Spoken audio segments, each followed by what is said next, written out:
Hey guys, just finished watching Ledger of Tomorrow, Season 4, Episode 3, Dancing Queen. Again, this is another one of my videos, last video for this weekend, getting all caught up, since I don't have my laptop. I'm using my brother's laptop, so this is what the quality is going to be, but at least I got my microphone plugged in, so hopefully I get it for the next weekend and stuff, but we'll see. So we jump into this episode. We see that the Queen is at the punk rock show and stuff, so that's the episode is dealing with, the Queen is kind of gone, had like a punk rock image, and that kind of just sends everyone into chaos, sends the UK into chaos and stuff because of the Queen, is interested in punk, so it kind of goes a bit punk and stuff. So that's really cool dealing with all that.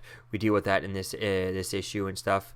This episode, we see that Rory and Constantine end up getting into a bit of a fight and stuff. That was kind of interesting. Not really too much really happened in this episode until we start figuring out what's going on exactly. We see that there's kind of the magic punk band and stuff. We get the reveal later on that Ray had ended up having to kind of steal some dogs to figure out to get in with the band and stuff, to start making them trust him and stuff. We see that Gary and Nate go on their own mission, but that really doesn't go anywhere. The backup storyline with Nate at the Time Bureau was kind of boring. Nothing really happened with that one.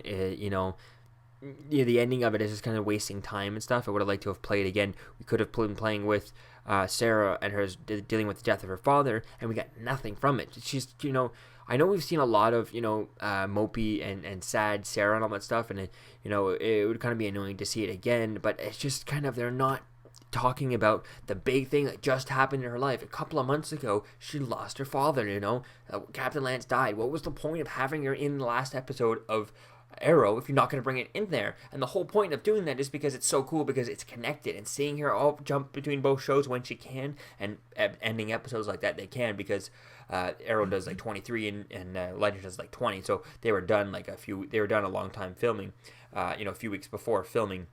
By the time they were filming, Arrow was filming the last episode, so she was available to jump on set, and that's kind of really cool to see that. It's just I wish that would get brought over. If the writers of the show don't know about it, Katie Lotz knows that Captain Lance is dead because she was there on set when the characters heard it, right? So she should have brought it to the set. If obviously the writers should know what's going on with their character and stuff. So why are they not bringing that up? It's just bugging me like every time. I mean, I feel like hopefully they bring it up at some point. It should be, at this point, she should already know that, and it's continuity-wise and stuff. She should already know, and let's not like, that episode of Arrow and stuff.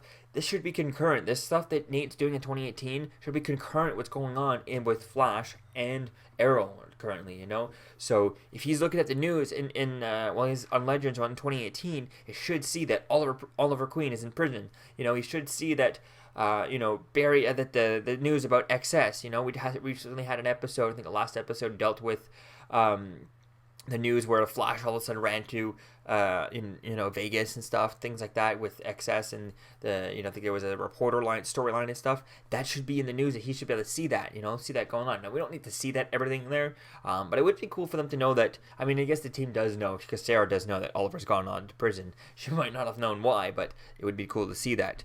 So yeah, it just kind of still bugs me that Sarah that part is not brought into this show.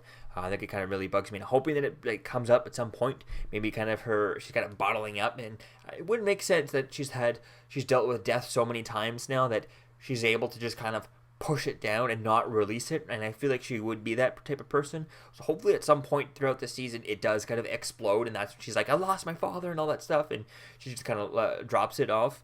But she had an opportunity, I think last episode or the episode before, at the end, where she was talking to Zari, and Zari's like, I saw my mother and all that stuff in 2018, but I couldn't figure out how to warn her, without changing the timeline, right? So I think she had an opportunity to kind of like, I just lost my father, third person again. I mean, originally she thought she had lost Oliver Queen on the Gambit, when the Gambit brought down, because it was for only a few years, I think, until she met Oliver on the island. So it was at least a year or two, I think, in between that. I think it was season 2 was when we first saw her, so probably about a year and a half, when after the Gambit went down, she thought he was dead too, right? So she dealt with that loss, and then, losing her Laurel, right? And then losing Lance. So that's kind of the third time she's lost someone. No, she got Oliver back and stuff, but still, she had to deal with that. for a while, right? When she was dealing that while she was with the League of Assassins and stuff. So I think some stuff that I really would like to see them touch upon in this show. The death of her father, at least some point in this season, they need to touch upon that.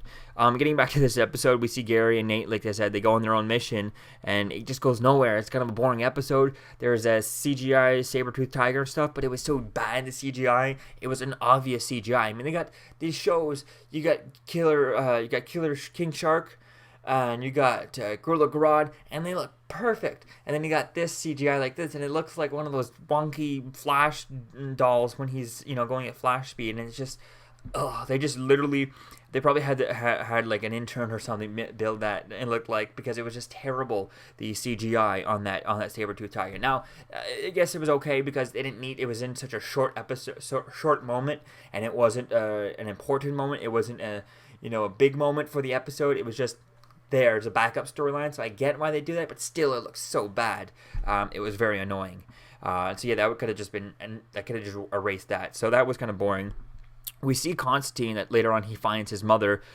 He finds out that he found his mother and father, and then that he tells Amaya, or tells Azari actually, that that's his parents and stuff, and she died giving birth, and this is the first time he's meeting her. So that is a really cool thing. I like to get into more into that, and I would have liked to have seen, the backup storyline could have been Zari and Constantine, dealing with his storyline with his parents. I think that could have been a better backup storyline than Nate and Gary just doing silly stuff for no reason, I understand, I get how they're doing this stuff, especially with the Amaya stuff going on in this episode. That's why they keep him there. I could see why they're doing that for now, but it's just kind of annoying to see all that is for now as to where things are going to go with all this.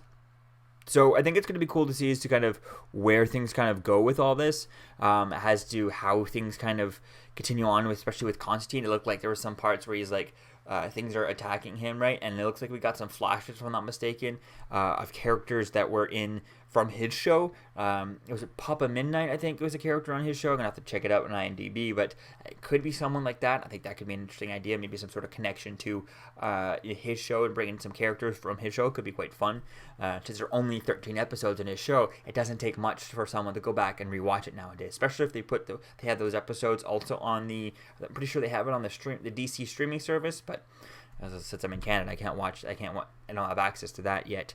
So yeah, that's probably an easier way for some people to look at them, or you could probably find them maybe on Netflix or something like that. They're not there for me in Canada, but I think it would be something would be quite interesting to see, bringing in some characters from that, since there are so few characters from that show. And they just need to do, all they need to do for the people who haven't watched those 13 episodes, just do previously on Legends of Tomorrow and Constantine, right? And that's what they do. They do that all the time for Flash and Arrow, Supergirl, and all the things. Whenever there's crossovers or the little crossovers, they always do previously on, so you know where it's going on if you're not following the other show.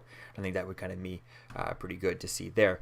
So we see that Constantine, he's with his parents, and he tries to kick his dad in the ball so that he's not born, right, to stop himself, because his dad had already called him the killer for killing his mother, for his mother dying during childbirth and stuff, and he kind of was always blamed for that. And I think that was a really interesting storyline. He tries to kick him, but he ends up disappearing and back and forth because the timeline won't let him do that. Because if he kicks his dad into his balls and then if he stops himself from being born, then he's never there to stop himself from being born. If he kills himself as an infant, then he can't be. Then he's not. Then it just doesn't happen. There has to be a full circle, and the full circle won't work in time, right? Obviously, that would just break time, and I think that would not work. I think it would have been interesting though if they had done that and let that happen, and like, yeah, he does that, but he kind of breaks time while doing that. But I don't know.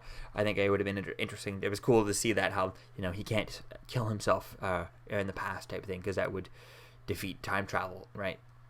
So we see that Ray kind of falls for the shapeshifter, the team, and then he kind of attacks them, but it's revealed that that he was actually the shapeshifter turned into him. So he stops the shapeshifter, and they're about to throw her to hell, and that's when she starts turning into all of them. And she had seen a picture of Amaya from I guess a previous mission. They had done stuff, I guess, a few seasons ago. I think that was the first one that Katie Lotz posted on her Instagram when they did the disco stuff. She has a video on her Instagram and stuff they did behind the scenes, in between takes and stuff. Those were kind of funny.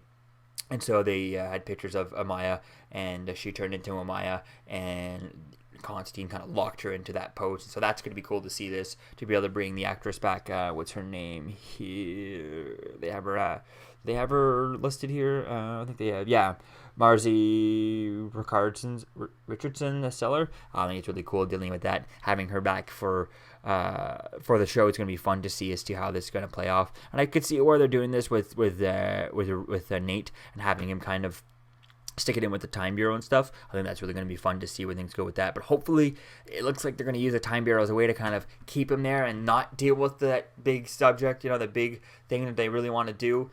Because I feel like the idea of him meeting this new version, this new person that looks like Amaya, it's not something that kind of that looks, to me, it's not something that they need to, like, if it looks like they're saving it for like a mid-season or a season finale type thing, they're pushing it off, and it's not big enough for that to me. I want to get that out of the way so we can move on and have something bigger for the season finale, for the mid-season, for later on. Whereas now it looks like they're kind of just saving it for what? For what reason? Why are they saving it, So it's really getting annoying with things like that. So we'll have to wait and see as to kind of where things go there. But the big thing I'm excited for is next episode. It looks like next episode is Summer Camp, Wet Hot American Bummer. So it's obviously a play on the Wet Hot American Summer, that show that Netflix brought back a while back, which was kind of it's okay. Has a bunch of big actors like Bradley Cooper and stuff, but it looks like in this episode for the DC show, they got Swamp Thing to come back. Now, he looks kind of a bit silly, Swamp Thing. It looks like it's just a guy in a costume and stuff. So hopefully it can actually, I would love to see it, since the trailer looks like it's just a guy in a Scooby-Doo costume.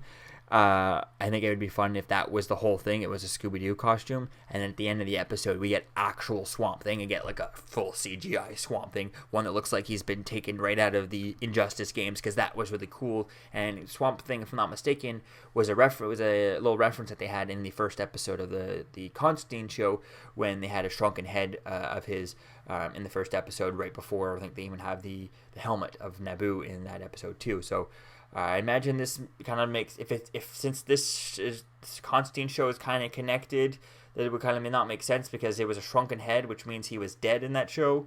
But again, I'd ignore this continuity mistake in order to have him back in the show, and I think that would be really cool to see that. And like I said, hopefully, based on the trailer look, he looks kind of bad. He looks kind of, he looks like like an actor in a costume. I hope that at the end of that's the kind of the kind of like, here's this, they kind of like waving this is what you kind of a fake version of Swamp Thing, and at the end of the episode we get actual Swamp Thing.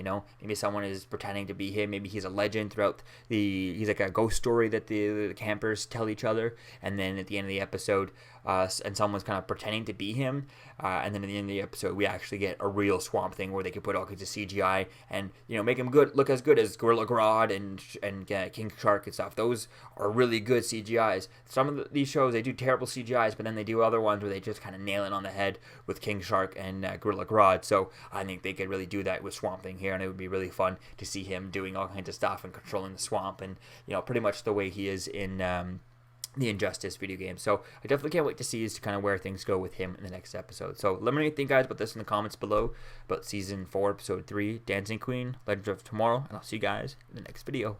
Peace out.